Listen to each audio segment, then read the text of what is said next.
It's a busy Friday morning in the African city of Nairobi. Then, the air is shattered by a massive explosion. A huge bomb detonates outside the American embassy, demolishing a neighboring 7-story building. Hundreds of people are buried and thousands injured in the worst terrorist act to hit the African continent. Now, using advanced computer simulations, we reveal exactly what happened, who set this bomb off, and how they did it. Disasters don't just happen. They're triggered by a chain of critical events. Unravel the clues and count down those final seconds from disaster.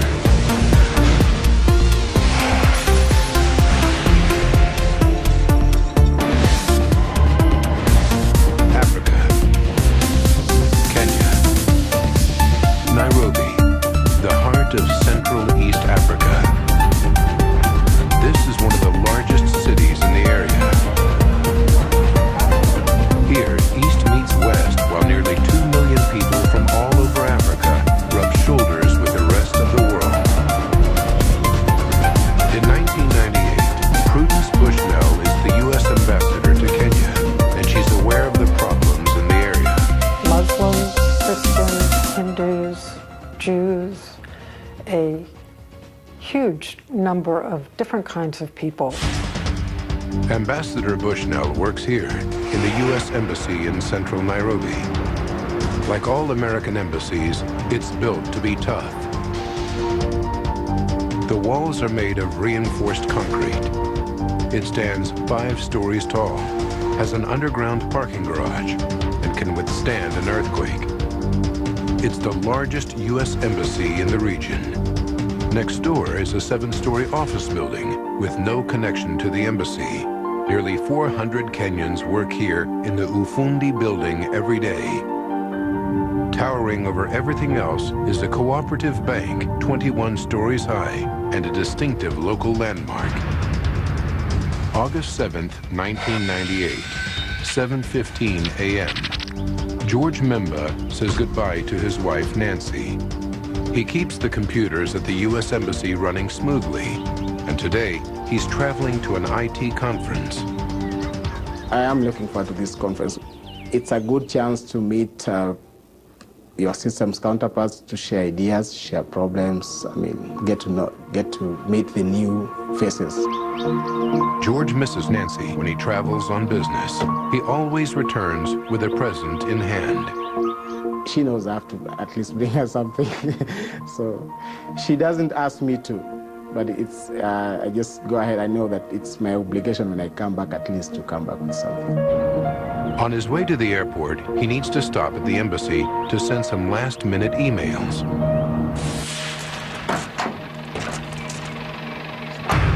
On the outskirts of Nairobi, 2 men leave an ordinary suburban house and drive a truck into the city.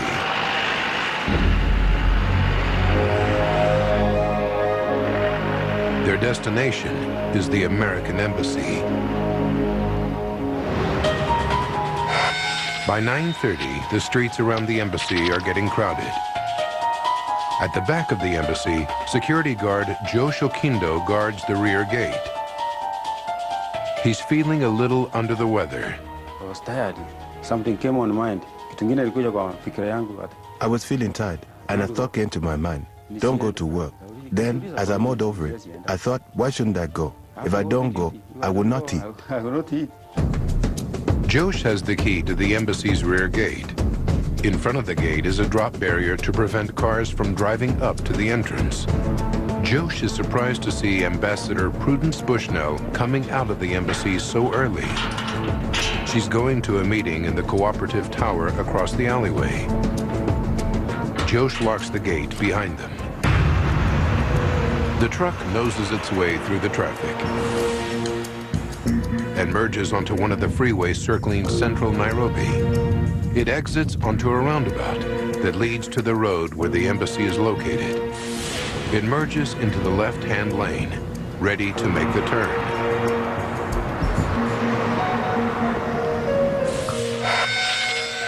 At 9:55, scrap metal merchant Sammy Nyana heads towards his second-floor office inside the Ufundi building.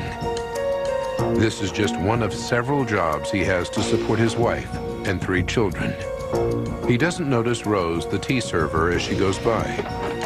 He's more worried about an important meeting he has today.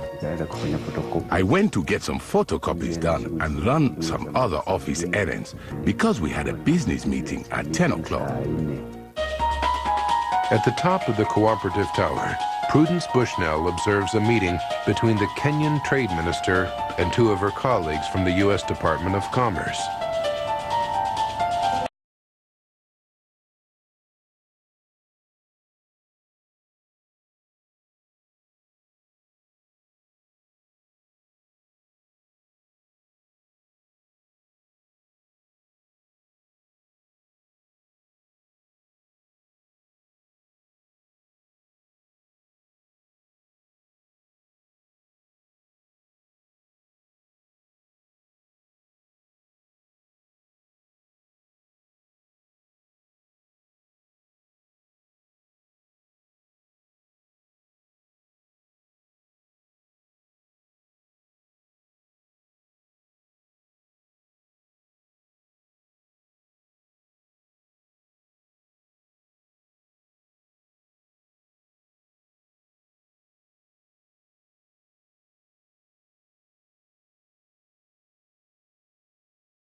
This fella spoke with the driver and told him, this fella has no keys.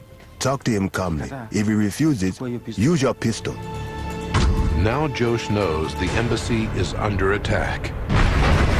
Seconds from Disaster will continue. And now back to Seconds from Disaster. It's 10:39 a.m.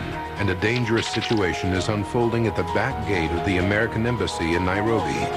Security guard Josh Okindo realizes the men at the gate plan to kill him. The driver pulls a gun. His accomplice hurls a grenade. George thinks he hears an earth tremor.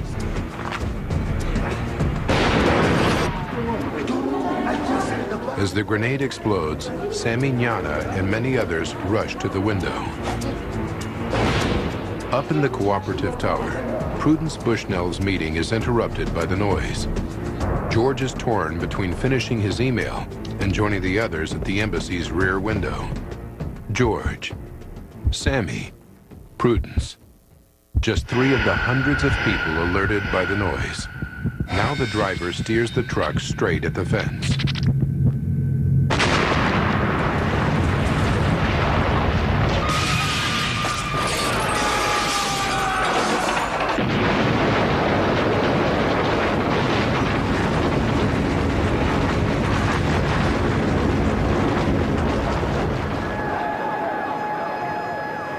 As rescuers arrive, they're confronted by total chaos.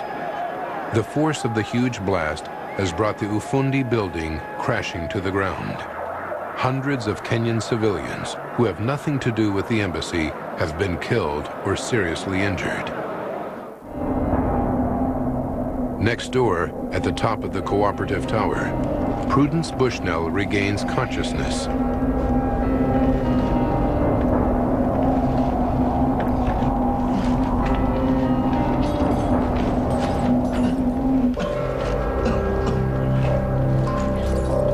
She helps an injured colleague out of the room toward the exit.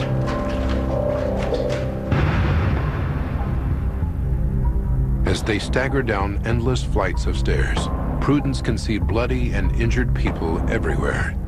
I think to myself, I just need to get out of this building and back to my embassy, and I will be all right.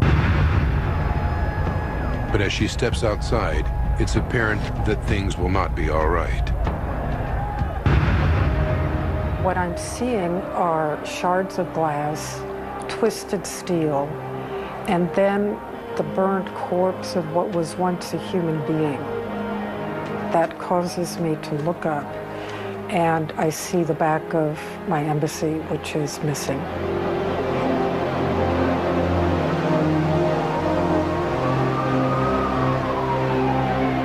Next door, people frantically dig through tons of rubble in an attempt to save the victims buried in the collapse.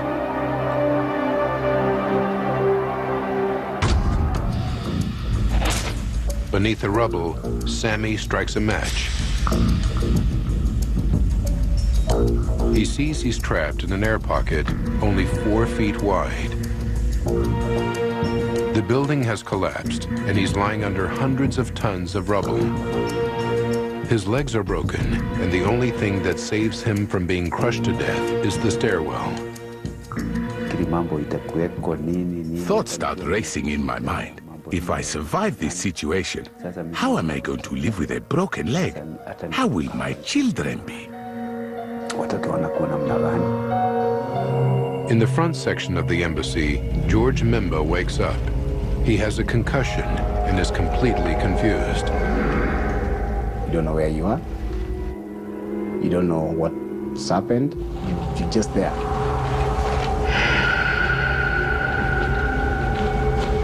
In the smoke and the dust, he has no idea which direction to go. He just has to get out.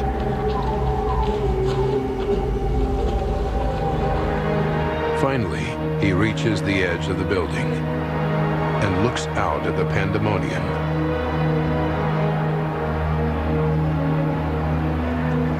From the second floor, all he can see is destruction. Either the world has come to an end, or Nairobi as a town has been bombed. George is convinced that the embassy is about to collapse, so he makes a rash decision.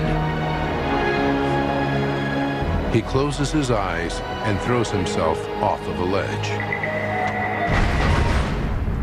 You're watching Second.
Collapsed, the boiling hot water for her tea splashed all over her face and burned her. I started thinking, can anyone survive this?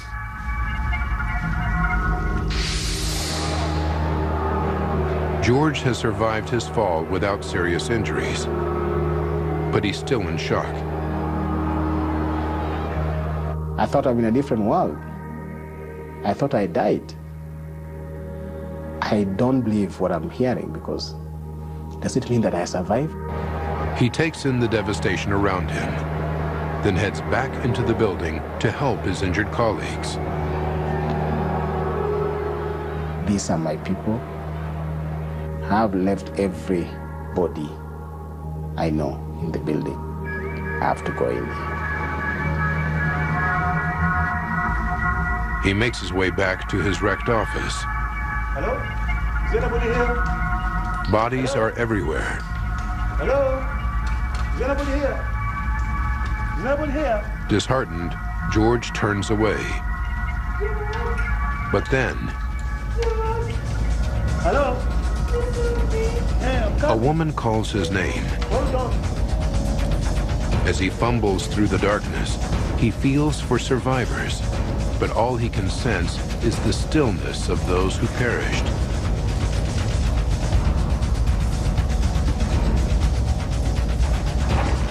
But then, one of them moves. George, almost overcome by the fumes, helps a stricken colleague out of the room. It's only later that he realizes he's rescued a man and not the woman who cried out to him. But he can't go back because the stairs have collapsed. George's heroic action was captured on film. But to this day, he doesn't know the name of the woman who called out to him.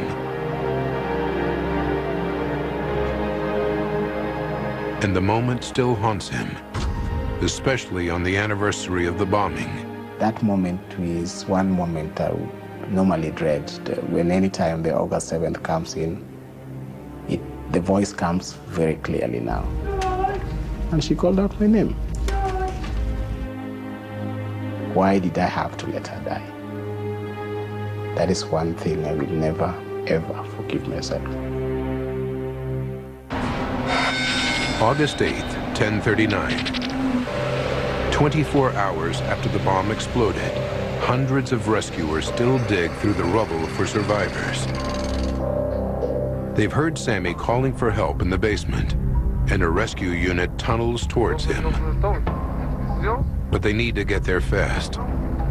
Sammy and Rose have been stuck underground for more than a day, and Rose is starting to fade. Okay. People are coming. Sammy does everything he can to keep her spirits up, but the effort is exhausting.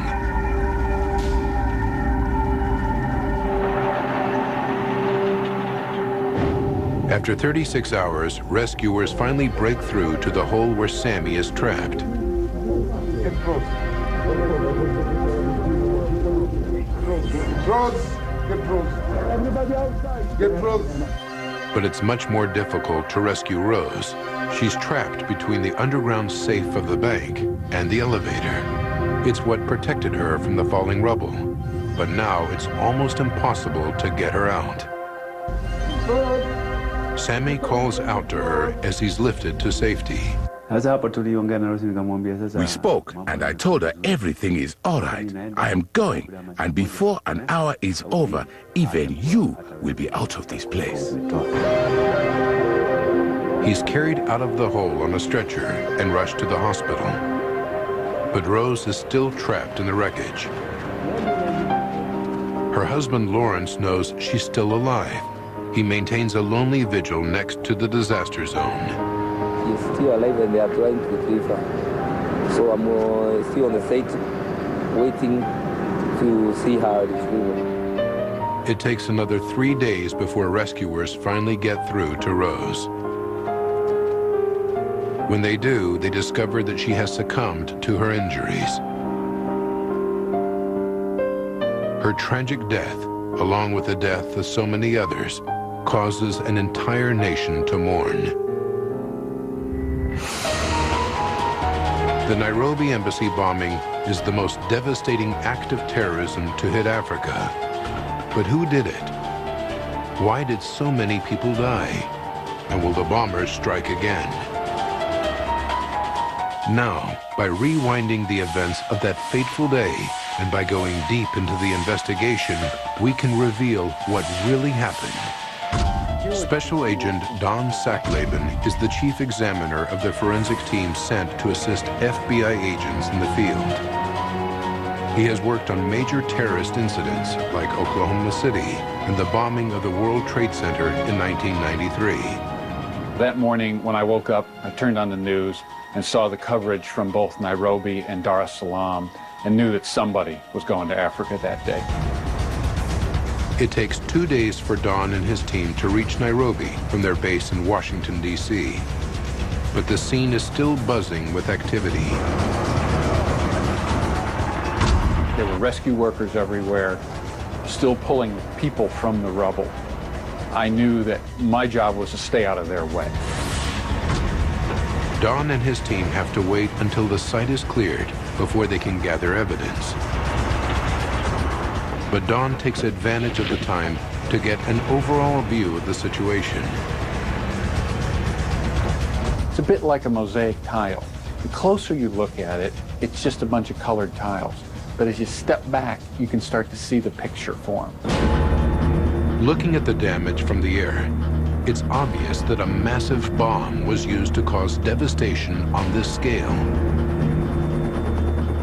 The only realistic way you can get that quantity of explosives to a bomb site is with a large vehicle like a truck. A bomb this size can leave vital clues at the scene of the crime. Clues that could lead directly to the killers. So his team needs to swab the site as soon as possible to help investigators isolate what kind of explosive was used. If it's, say, TNT, that could lead the investigators in one direction versus a homemade fertilizer type bomb, which might be a completely different set of leads to follow.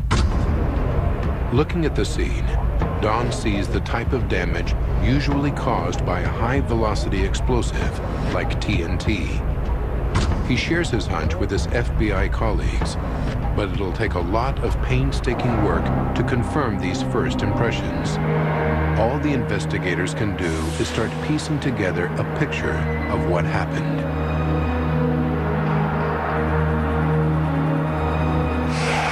They start by talking to witnesses, and quickly they learn that gunshots and small blasts were heard before the main explosion. Then, one more crucial fact emerges, and it confirms the FBI's worst fears.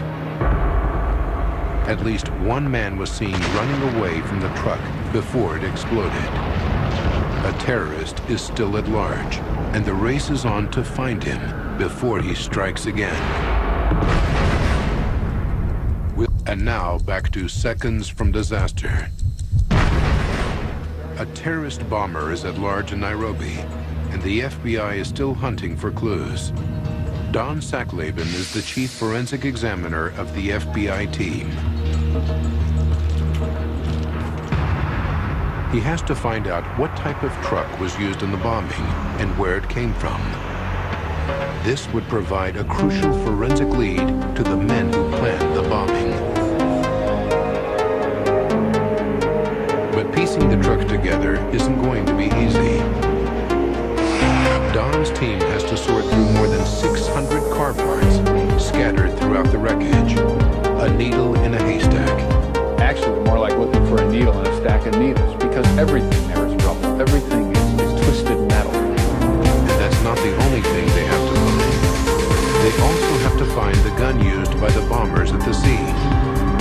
Well, my initial reaction is, how am I going to find evidence of a shooting at a big bomb scene? It's just silly.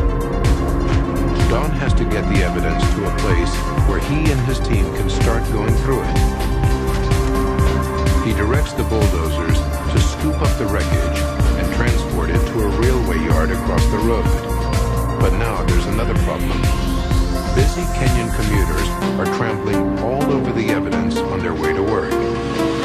Nevertheless, Don's team quickly gets down to the crucial job of identifying the truck. It seems like an impossible task. But over the years, Don and his colleagues have blown up a few trucks of their own. Our unit has conducted a number of tests to see what the effect of an explosion, a large explosion, is on a vehicle. These are some of the pieces I brought back from those tests. They really help us to understand how the damage to that vehicle occurred versus damage to other things that are around it. Don knows that the metal components of a car react differently depending upon their distance from the bomb. This piece was actually, I think, 50 or so feet away from the explosion. So you can see the directionality of it, how the direction, as opposed to this piece, which is actually wrapped around from the way the explosion just curled around it. This allows Don and his team to pinpoint which of the thousands of pieces of debris came from the bomb truck rather than from vehicles nearby. When they start looking, they find pieces that have obviously come from the bomb truck. At the same time, at least 3 eyewitnesses can identify the truck they saw at the gate. It's called a canter truck. So I asked the logical question, what's a canter truck? And it turns out it's a Mitsubishi product. The Mitsubishi Canter is a common truck in Kenya, but the pieces of the truck that Don's team is finding don't come from a canter. The evidence Don has contradicts everything he's being told. Could the FBI's techniques be flawed? But then, Don's team finds part of a pistol in the debris. Since the guards weren't armed, this has to be part of the gun used by the bomber. The part is called a gunslide. If it can be traced back to its owners, it'll provide an important lead to the terrorists. All they need is an identification number. Unfortunately, this slide doesn't have any identifying numbers on it. Without any ID numbers, Don can't trace the pistol back to its owners. And if he can't trace it back to its owners, the gun is useless. To add to the setbacks of the truck and gun, Don now finds out that his team won't be able to collect any DNA evidence from the bomber's remains. Unfortunately, the sheer volume of casualties in Nairobi really prevented us from being able to isolate the pieces that might have come from the suicide bomber. The forensic investigation team has a lot of questions and very few answers. They have a bomber on the run, a gun that can't help them, and a mystery truck they can't pin down. The truck problem is particularly frustrating. Eyewitnesses reported seeing a Mitsubishi Canter, but there aren't any pieces of a Canter in the wreckage. Desperate, Don calls in a local car dealer to see if he can help identify the pieces. The man confirms what he suspected all along. The bits of the bomb truck don't come from a Mitsubishi after all. So why did everyone believe it was a Mitsubishi Canter? An off-the-cuff comment unlocks the mystery. It turns out that in Nairobi, every truck of this kind is called a canter. It's a bit of a shorthand. So it really pays to bring in some local knowledge. But still, the evidence is contradictory, and the eyewitness reports aren't helping. Some people said it was a left-hand drive vehicle. Other people said it's a right-hand drive vehicle.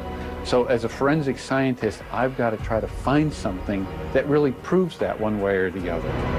This crucial piece of information will help Don narrow the search. He turns to one of the recovered pieces, a pitman arm. Now, a pitman arm is in the front of a vehicle, and if it's a right-hand drive vehicle, it's mounted in one orientation. If it's a left-hand drive vehicle, it's mounted in the opposite orientation. The pitman arm from the bomb scene had damage all along one side, which indicated that it was pointing to the right. This proved that it was a right-hand drive vehicle. So at least I was able to make a contribution and say, stop looking for left-hand drive vehicles. But the team is still at a loss. If they can't identify what type of vehicle it was, their most promising forensic lead will be a dead end. Then, a local office worker comes in with a piece of truck that actually landed on his desk during the explosion. By an extraordinary stroke of luck, it has the vehicle's identification number on it. It's only partial, but it's enough to identify the truck. Not as a Mitsubishi Canter, but something similar, a Toyota Dyna. This breakthrough points investigators to a seaport 310 miles south of Nairobi. Many trucks like this are imported through this harbor, the port of Mombasa. To track down this particular truck, investigators will have to sift through all the import documents for Toyota trucks in the past few months, and there are boxes of paperwork. Eventually, their perseverance pays off. They traced the truck to a poultry farmer in Mombasa who sold it to a man named Ahmed Swaidan. But the name Ahmed Swaidan doesn't mean anything to the FBI. Without additional information, the truck has taken them as far as it can go. Investigators will have to look elsewhere for leads. Thankfully, they can rely on the righteous anger of the Kenyan people. This is an attack on Kenya, and most of the victims are Kenyan. And every law enforcement officer in Kenya wants to get to the bottom of this. It is unacceptable. Now the Kenyan police come into their own. We are the natives, so we understand our people, and we understand their behavior better. Peter Mbuvi is the deputy director of CID in Nairobi. His people have to find this bomber quickly, but he knows it'll be nearly impossible. How can he track down an anonymous fugitive in this melting pot of almost 2 million people? Luckily, he has the Kenyan public on his side. Mainly, I think the Kenyans were very disappointed because here are just innocent Kenyans who have lost their lives for no apparent reason at all. So we started getting very good information from members of the public.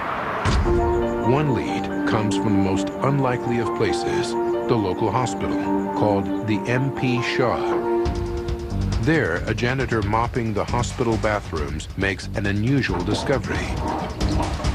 He finds 3 bullets hidden in a toilet.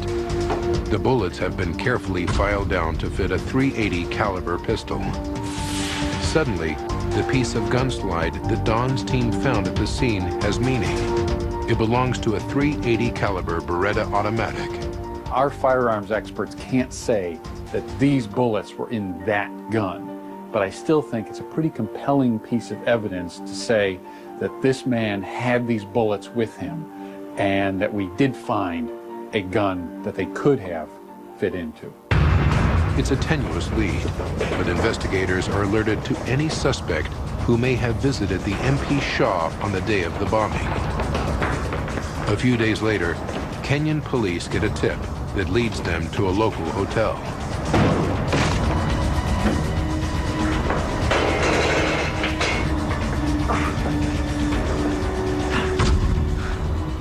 When they arrest the man in his room, they find a hospital admissions card with the pseudonym Khalid Saleh, showing that he was treated at the hospital where the bullets were found.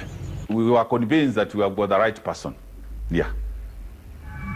No one knows who this man is, but an eyewitness positively identifies him as the terrorist who fled the scene of the bombing. Under interrogation, he confesses to his part in the plot. He's one of a pair of suicide bombers trained in Pakistan for the attack on the Nairobi embassy. One of his many names is Al-Awali, and this is what the FBI calls him. He was the passenger in the truck that was driven by another terrorist named Azam, who detonated the bomb.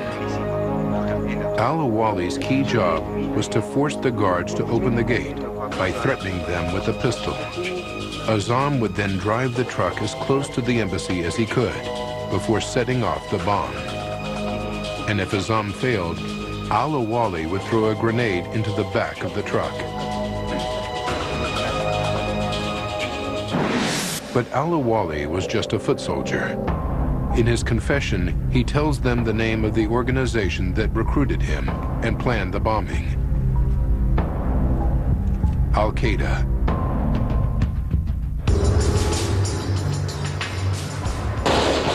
In 1998, Al-Qaeda is still a relatively unknown organization, and its leader, Osama bin Laden, has yet to be elevated to the status of public enemy #1.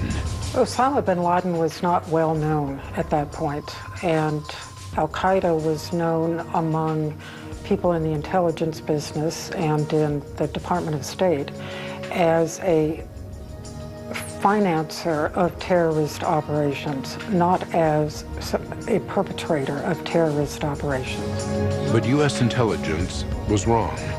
In February 1998, Osama bin Laden issued a fatwa stating that it was the duty of all Muslims to kill Americans in any country they could. Al-Qaeda was going on the offensive.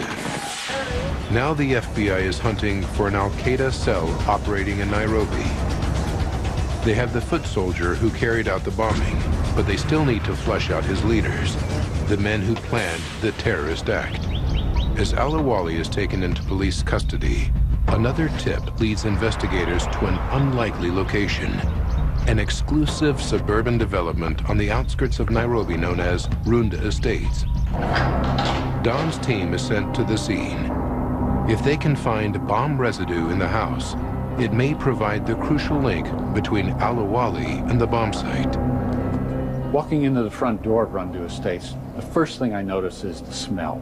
It's the smell of cleaning fluid. Someone has gone through this place and tried to clean it from top to bottom, but they didn't clean everywhere. They certainly didn't clean the tops of the doors. So that's the place we go to for our swabs. Don's team recovers evidence from a number of imaginative places that the terrorists obviously forgot to clean. They seal it in airtight bags and ship it to FBI headquarters in Washington, D.C. It'll take FBI chemists months to sort through all this data, looking for forensic proof to back up Al-Awali's confession. Meanwhile, another question remains. The target of the bomb was the American embassy. So why was the Ufundi building brought down with such devastating loss of life?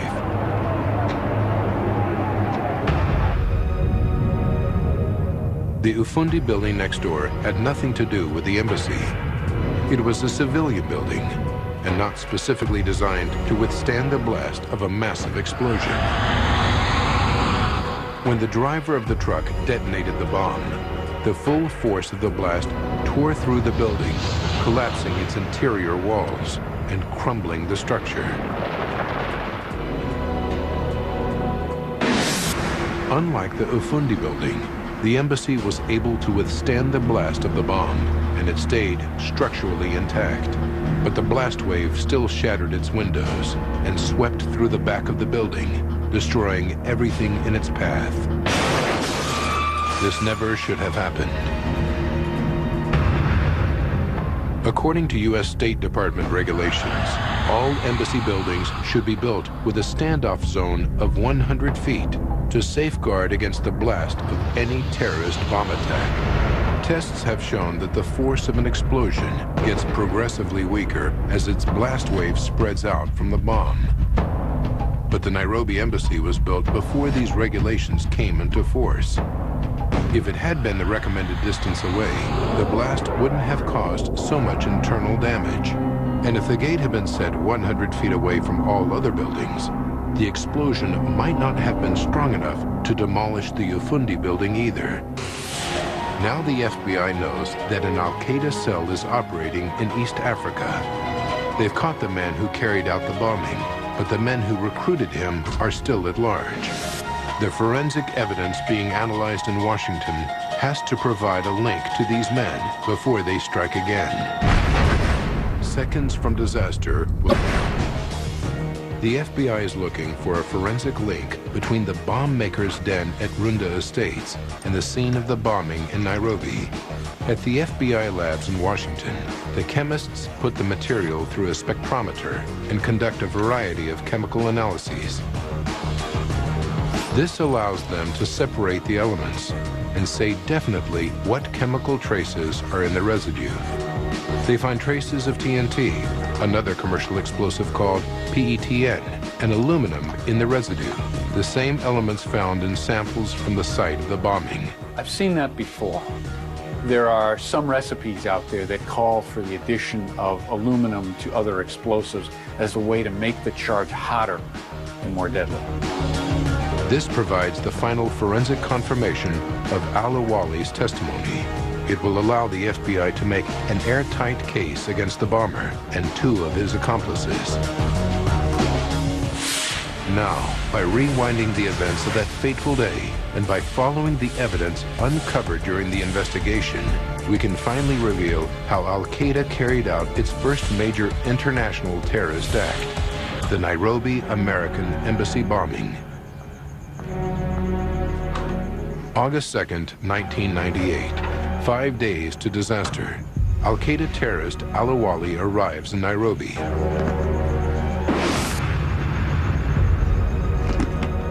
He's met by his guardian, who drives him to the bomb maker's den at 43 Runda Estates. Here, the bomb makers put the final touches on the bomb. 4 days to disaster. Azam arrives from an Al-Qaeda training camp in Pakistan. He will drive the fatal truck. 3 days from disaster. Al-Awali scopes out the embassy. August 7th, 1998. 54 minutes to disaster. The truck leaves 43 Runda Estates loaded with 3 tons of explosives mixed with aluminum. Al-Awali carries a pistol inside his jacket to threaten the guards and has 4 stun grenades on his belt, which he must use to clear the area and blow up the truck if Azam fails. Azam tells him his jacket will get in the way of the grenades, so Al-Awali takes it off. 29 minutes to disaster. The truck reaches the final roundabout and turns onto the street where the embassy is located.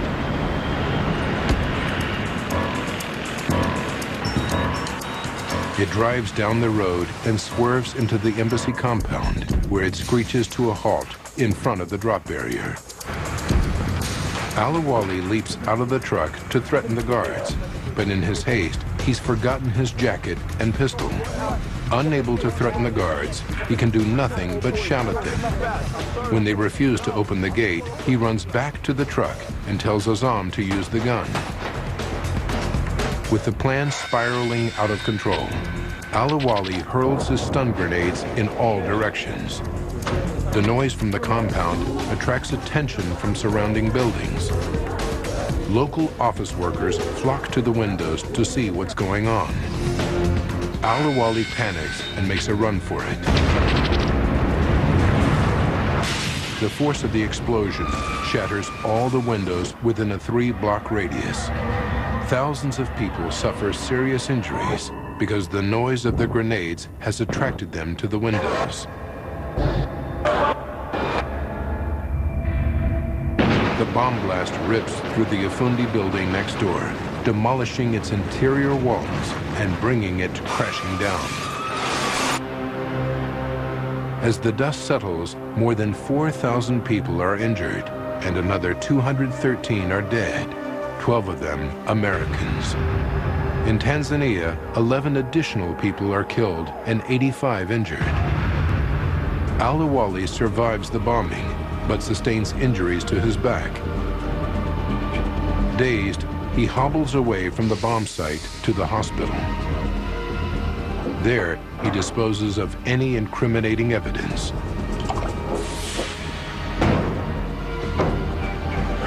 He is arrested 5 days later. Al-Awali and 3 other accomplices are tried in the U.S. and convicted. George Mimba testifies at their trial. What upsets him most is the lack of remorse shown by the terrorists. I think there's something wrong. There's something deeper to what we see happening. And I wish somebody could just go down to the root and find out why. For Prudence Bushnell, one of the tragedies of these bombings is that their warning wasn't properly heeded.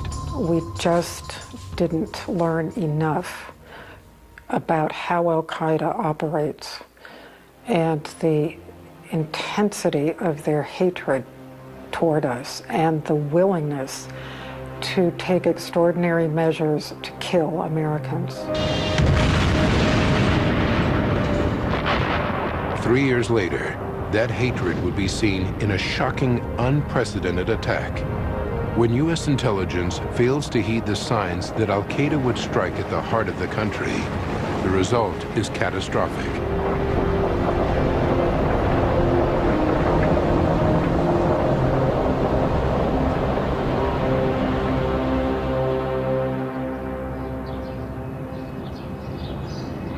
A memorial now stands on the grounds of the new U.S. Embassy, which has been built on the outskirts of Nairobi. The lessons learned from 1998 mean that all new embassies conform rigorously to U.S. State Department safety parameters. The site of the old embassy has been converted into a memorial park. It reminds us that the unsung heroes of the war against terror are ordinary people like George Mimba, people who harmed no one.